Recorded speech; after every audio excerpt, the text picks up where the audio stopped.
प्रसार भारती अभिलेखागार की प्रस्तुति सदाबहार सुनहरे दौर का अनमोल खजाना। बहनों और भाइयों, मेरे देशवासी बहनों और भाइयों, साथी नागरिकों, बहनों और भाइयों, और मेरे देश के प्यारे बच्चों, संग्रहालय की गलियारों से लोकप्रिय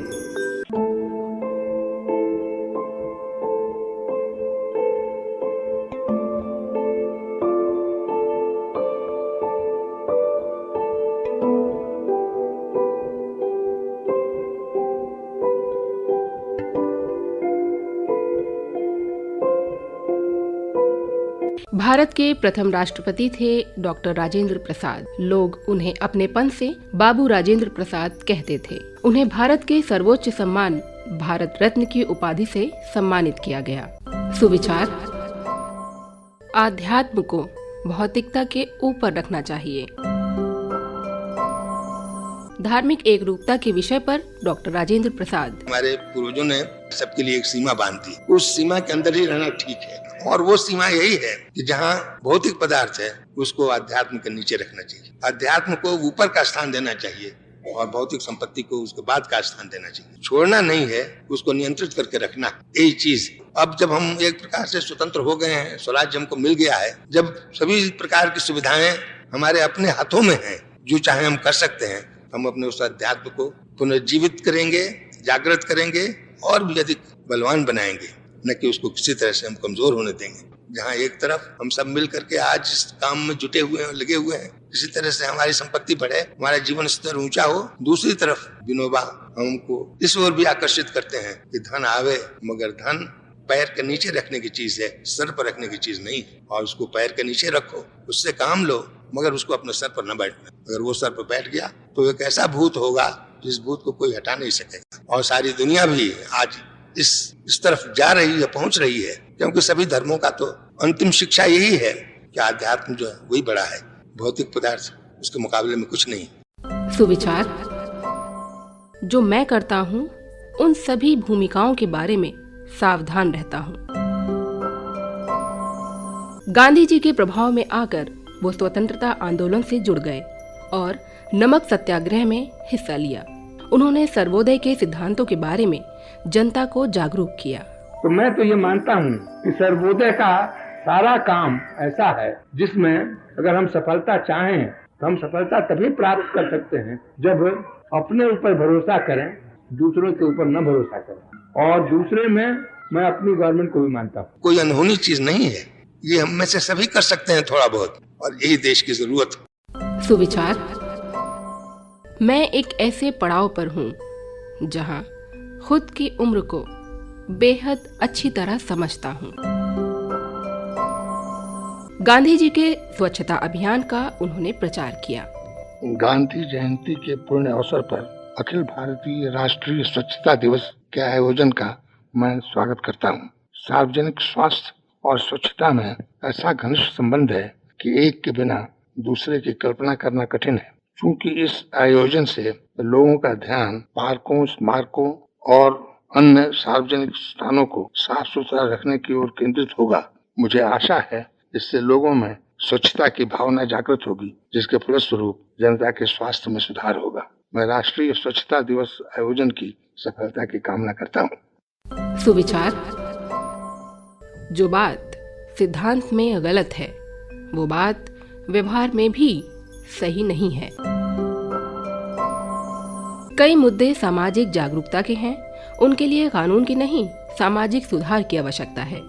हमारे समाज में बहुत सी बुरी प्रथाएं आ गई हैं। लड़की की शादी के वक्त दहेज देने की प्रथा या कहिए दहेज लेने की प्रथा, उसके लिए भी कानून चाहिए जिसमें उसको रोका जाए या कम किया जाए। और इस तरह के बहुत सी बातें हैं जो हम स्वयं कर सकते हैं, जिनको हमको स्वयं करना चाहिए, मगर कुछ हमारा ऐसा ख्याल होता जा रहा है कि ये सब हमारे लिए दूसरा कोई कर दे और हम केवल चुपचाप बैठे रहें और वो चीज हमारे लिए तैयार हो जाए, पूरी हो जाए। ये काम जो है ये भी उसी तरह का काम है। अगर सिर्फ पूछिए तो ये एक ऐसा काम है कि जिसमें कानून की जरूरत नहीं होनी चाहिए थी। ये जब हमारी आंखें एक दिन खुल गई और हमको मालूम हो गया कि ये बुरी चीज है, तो इसको छोड़ देना इसमें सुधार ला देना, ये हमारे समाज का, हमारे लोगों का काम होना चाहिए। इसके लिए कानून की जरूरत नहीं होनी चाहिए थी। मगर जब से महात्मा गांधी जी ने इस काम को शुरू किया, उस वक्त भी कुछ हद तक हम लोग कानून पर ही बहुत भरोसा करते रहे। मंदिरों का दरवाजा हरिजनों के लिए खोलने के लिए कानून के दरवाजे खटखटाने लगे। मैं नहीं जानता कि इस कानून के बनने की वजह से कितने दरवाजे सचमुच खुले। जितने दरवाजे खुले वो लोगों की इच्छा से खुले। तो सच पूछिए तो हक तो जिस दिन गांधी जी ने ये घोषणा की कि ये चीज गलत है और हमने समझ लिया कि ये चीज गलत है, उसी दिन ये हक पैदा हो गया हमारे दिल में, सबों के दिल में। मगर उस हक से सिर्फ आज तक कानून बनने के बाद भी हम उसको प्राप्त नहीं कर पाए हैं और उसके लिए अभी भी समाज में बहुत कुछ करने की जरूरत है। जो सबसे नीचे समझे जाते हैं, सबसे गिरे हुए समझे जाते हैं, जिन पर सबसे अधिक ज्यादतियां हो रही हैं, उनको अगर हम ऊपर ला सकेंगे तो वही एक प्रतीक हो जाएगा इसका कि समानता आ गई। महात्मा गांधी जी ने इसका रास्ता खोल दिया और कानून ने भी इसके लिए दरवाजा खोल दिया है। अब जहाँ जहाँ कमी रह गई है वहाँ वहाँ खुद पढ़ करके इस काम को हम पूरा करें, जिसमें ये एक कलंक हमारे समाज से, हमारे जीवन से दूर हो जाए। सुविचार। किसी की गलत मंशाएं आपको किनारे नहीं लगा सकती।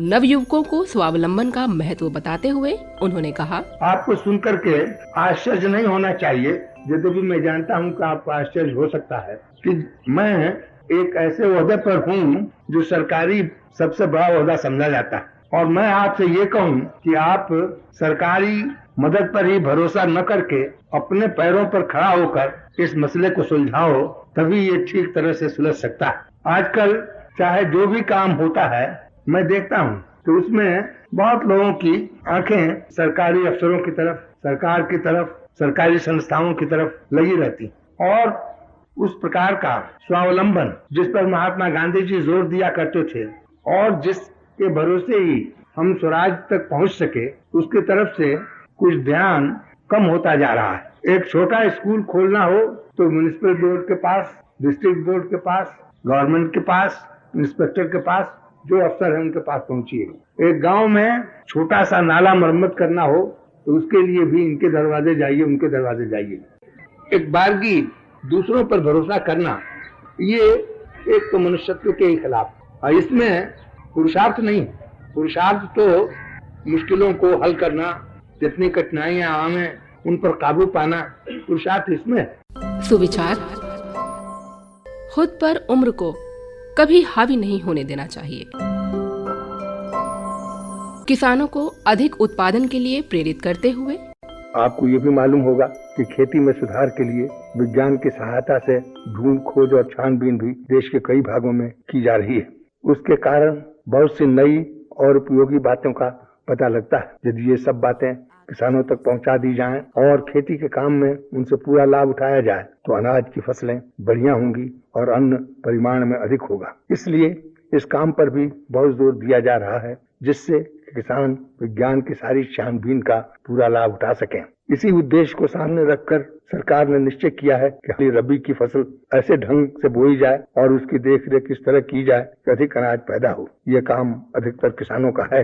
उन्हीं के परिश्रम से, उन्हीं की मेहनत से इस आंदोलन में सफलता मिल सकती है। हाँ, इस काम के लिए उन्हें जो सुविधाएं चाहिए उनका प्रबंध करना जरूरी। केंद्रीय सरकार ने ऐसा आंदोलन या संगठित प्रयत्न करने का फैसला किया है। इस काम में सभी राज्यों की सरकारें मदद करेंगी। सरकारी कर्मचारियों को हिदायत की गई है कि लोगों की जरूरतों का पता लगावें और उन्हें पूरा करने का यत्न करें। इस संबंध में किसानों को अच्छे बीज, सुधरे हुए हल आदि, खेती के औजार, अच्छी खाद और जहाँ तक हो सके सिंचाई के लिए पानी देने का सरकार प्रबंध करेगी। मेरे ये कहने की जरूरत नहीं कि सरकार के प्रयत्न तभी सफल हो सकते हैं जब हमारे किसान भाई स्वयं हिम्मत करें और इन सुविधाओं से पूरा लाभ उठावें। आप जानते हैं कि हर जिले में देहात सुधार और खेती के काम में मदद करने के लिए एक दफ्तर खुला है। इसके साथ ही खेती की शिक्षा के लिए भी स्कूल और कॉलेज हैं। इन संस्थाओं से संबंध रखने वाले सब लोगों से कहा गया है वे देहात में घूम फिर कर आप लोगों से मिलें और हर तरह से आपकी सहायता करें।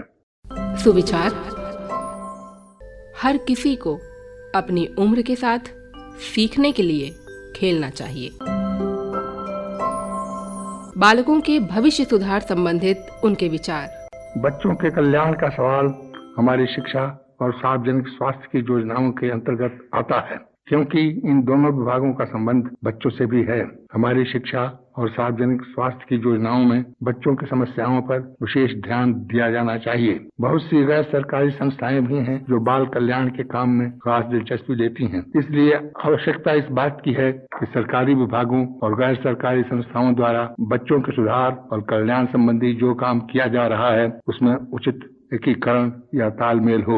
इस काम को बाल कल्याण की भारतीय परिषद ने अपने ऊपर लिया है। बाल सुधार के काम का एक ऐसा पहलू है जिसका ध्यान इस प्रश्न में दिलचस्पी रखने वाले को रखना चाहिए। यदि हम चाहते हैं कि हमारी बाल कल्याण की योजनाओं का हमारी इच्छा के अनुसार फल हो तो इन योजनाओं पर समय से अमल करना आवश्यक है। इस प्रकार की सुधार संबंधी कार्यवाही का जोड़ एक विशेष काल अथवा उम्र से है। जब तक इस कार्यवाही का लाभ समय के भीतर ही नहीं पहुंचेगा, बच्चों को वो सहायता नहीं मिलेगी जो हम उन्हें देना चाहते हैं। बच्चों को सामयिक सहायता की उपमा हम खेतों की सिंचाई से दे सकते हैं। पानी से फसलों को बहुत लाभ होता है यदि वो समय से मिल जाए, नहीं तो पानी बेकार बल्कि हानिकारक तक हो सकता है। सुविचार। मंजिल को पाने की दिशा में आगे बढ़ते हुए याद रहे कि मंजिल की ओर बढ़ता रास्ता भी उतना ही नेक हो। शांति स्थापना में जवानों की अहम भूमिका के बारे में मेरा विश्वास है कि जो प्रेरणा आपके रेजिमेंट को अभी तक आगे बढ़ाती रही और जिसके कारण आपके रेजिमेंट में कठिन कसौटियों को पार किया और पिछले 2 महायुद्धों तथा जम्मू कश्मीर लड़ाई के भयंकर वर्षों को हिम्मत से बिताया, वही प्रेरणा आज भी नौजवान सैनिकों को प्रेरित करेगी। और देश विदेश के हालात में जो नए ढंग दिखाई दे रहे हैं, आपका पिछला कार्य उसके अनुरूप ही है। हमारी सेना पर पहले की तरह ही राष्ट्र की सीमा की सुरक्षा का भार है और हमेशा रहेगा, किंतु अब बदलती हुई परिस्थितियों में शांति बनाए रखने का काम भी उन पर आ गया है। अब गाजा में शांति बनाए रखने का काम भी उन पर आ गया है। आप गाजा में शांति स्थापना के लिए रहे, इसलिए जो बात मैं कहना चाहता हूँ आप अच्छी तरह समझ रहे होंगे। सुविचार। जिसके पास संतोष है वो सदा सुखी है। आध्यात्म का महत्व बताते हुए उन्होंने कहा, आज भारतवर्ष के सामने ये एक बड़ा प्रश्न है, क्या भौतिक संपत्ति वही केवल हमारा ध्येय है? उसके साथ साथ हम कुछ आध्यात्मिक संपत्ति भी प्राप्त करना चाहते हैं, हासिल करना चाहते हैं या नहीं? हमारी सारी संस्कृति, हमारा सारा जीवन जो परंपरा से है हमारे देश में लोग रखते आए हैं और जो बड़ी बड़ी विपत्तियों का सामना करके भी हमारे पूर्वजों ने सुरक्षित रखा है, उस आध्यात्मिक बल को हमको आज सुरक्षित रखना है और उस आध्यात्मिकता को फिर से पुनर्जीवित करना है। संपत्ति हो, संपत्ति आवे, हृदय के अंदर संतोष पैदा करो, और जब हृदय के अंदर संतोष होगा तो संपत्ति आएगी तो अच्छी बात, नहीं आएगी तब भी अच्छी बात, और तभी आदमी सुखी हो सकते हैं। हम उस संतोष को अगर दूर कर देंगे तो सारी संपत्ति आने पर भी हम सुखी नहीं हो सकते, और अगर संतोष हमारे हृदय के अंदर है तो हम हमेशा सुखी हैं। लोकप्रिय के इस अंक में आपने सुना देश के प्रथम राष्ट्रपति भारत रत्न डॉक्टर राजेंद्र प्रसाद को। कॉम्पेयर थी प्रीति कमल, लेखिका एवं निर्मात्री रंगोली श्रीवास्तव।